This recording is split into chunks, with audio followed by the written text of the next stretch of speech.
भैया hello guys, welcome to my new blog में आपका स्वागत है। देखिए आज हम अपनी जाति के ऊपर बात करते हैं। सीना ठोक के कहते हैं मैं धानुक हूँ, मैं धानुक हूँ।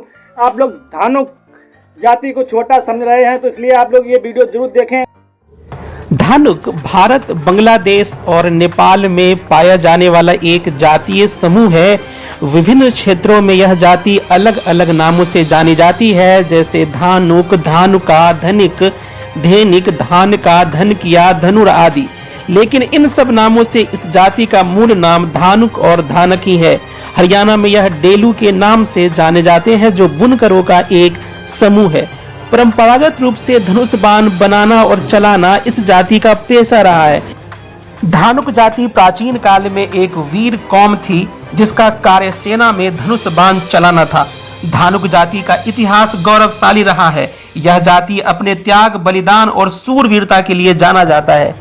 इतिहास के प्रारंभिक चरण में इस जाति को एक योद्धा जाति कहा जाता था। यह एक मार्शल कौम यानी कि योद्धा जाति रही है, जिसका इतिहास हमेशा से देश की सुरक्षा और मान सम्मान की रक्षा के लिए त्याग करने और मर मिटने का रहा है। प्राचीन काल में राजे रजवाड़ों के समय यह अग्रिम पंक्ति के योद्धा थे, जिसके बिना युद्ध करना संभव ही नहीं था। यह उच्च कोटि के धनुषधारी हुआ करते थे, जो युद्ध में पहला आक्रमण करते थे। मलिक मोहम्मद जायसी ने अपनी पुस्तक पद्मावत में इस बात का उल्लेख किया है। मध्यकाल में इन्होंने मुगलों के खिलाफ युद्ध में राजपूत राजाओं का साथ दिया था। राजपूत राजाओं के पराजय और समय के साथ धनुष बाण की उपयोगिता खत्म होने से धनुषधारी होना इनका पारंपरिक पेशा नहीं रहा और इन्हें गुमनामी का जीवन जीना पड़ा। इन्हें अपना पारंपरिक काम छोड़ना पड़ा और जीवन यापन के लिए छोटे मोटे कार्यों को अपनाना पड़ा, जिससे यह सामाजिक सोपान में नीचे जाते रहे। धानुक समाज के लोग पन्ना धाय को अपना आदर्श मानते हैं, जिन्होंने अपने बेटे चंदन का बलिदान देकर मेवाड़ राजवंश की रक्षा की थी। कर्तव्य परायणता और त्याग के लिए मेवाड़ के इतिहास में पन्ना धाय का नाम उतने ही आदर, सम्मान और गौरव के साथ लिया जाता है, जितना महाराणा प्रताप का। आजादी की लड़ाई में इस समाज का अहम योगदान रहा है। बंगाल विभाजन के बाद देश की स्वतंत्रता संग्राम में फांसी को गले लगाने वाले बिहार के प्रथम रामफल मंडल ही हैं, जिन्होंने 24 अगस्त 1942 ईस्वी में अंग्रेज सरकार के वरीय पुलिस पदाधिकारियों को मौत के घाट उतारकर आजादी का शंखनाद किया था।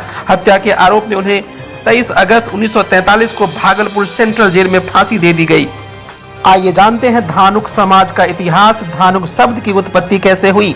धानुक शब्द की उत्पत्ति संस्कृत के शब्द धनुषक से हुई है, जिसका अर्थ होता है धनुषधारी, तीरंदाज या धनुष चलाने वाला। पहली मान्यता के अनुसार इस जाति के लोग उच्च कोटि के निशानेबाज थे। पुराने समय में राजा महाराजाओं के काल में यह अग्रिम पंक्ति के धनुर्धर हुआ करते थे, जो युद्ध में सबसे पहला आक्रमण करते थे। धानुक जाति का उल्लेख मलिक मोहम्मद जायसी ने अपने पुस्तक पद्मावत में किया है। उन्होंने लिखा है, गढ़ तस सवा जो महिमा सोई, बरसी 20 लागी खाद न होई, बाके चाही बाके सूठी किन्ना, वो सब कोट चित्र की लिन्हा, खंड खंड चौखंडी सवारी, धरी बिरन्या गौलक की नारी, ढाब ही ढाब लिनते गट बाटी, बीच न रहा जो संचारे चाटी, बैठे धानुक के कंगुरा कंगुरा, पहुमनी न हटा अंगरुप अंगरा, आ बाधे गड़ी गड़ी मतवारे, काटे छाप हाथी जिन घोर, बीच बीच जस बिन चौकारी, बाजे तबला। इसका अर्थ है किले के प्रत्येक शिखर पर वीर धनुषधारी बैठे हैं, जिनके ऊपर किले का रक्षा का भार है। उनके बाणों की वर्षा जब होती है तो हाथी भी धराशायी हो जाते हैं। आशीर्वादी लाल श्रीवास्तव ने अपनी पुस्तक दिल्ली सल्तनत में भी इस बात का उल्लेख किया है। एक दूसरी मान्यता के अनुसार यह जाति का संबंध धनक ऋषि से है। धानुक धनक ऋषि के ही वंशज हैं।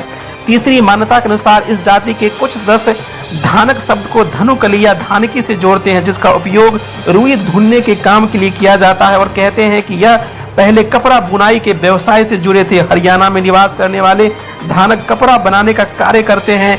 इस जाति के लोग कबीरदास को अपना सदगुरु मानते हैं और कबीरपंथी के नाम से जाने जाते हैं। अरे हम धानुक हैं तो क्यों अपनी जात छुपाने की? गर्व से बोलो हम धानुक हैं, हम धानुक हैं। ये वीडियो आप लोगों को अच्छा लगा हो तो प्लीज़ चैनल को सब्सक्राइब करें, लाइक करें और कमेंट में लिखें जय श्री राम। धानुक समाज आप लोगों को तो पता ही है कमेंट में क्या लिखना है, तो लिख दो। सबको कमेंट एक बार नहीं 10-10 बस कमेंट करो।